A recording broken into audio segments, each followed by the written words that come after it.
غریب بچی د خپل پلار پوښتنه کوي دا چې زما خور به کلي شته اسمان شته او که نه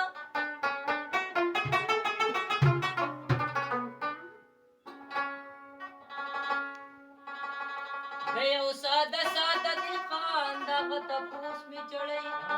په آخرت کې بېګارونه د خان شته او که نه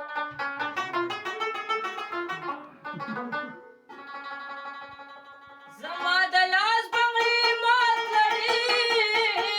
په نازي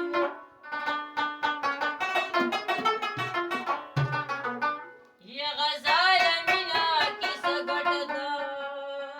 شته ودی پرېږده چې ودوي خو به ولې ښه دی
Sargem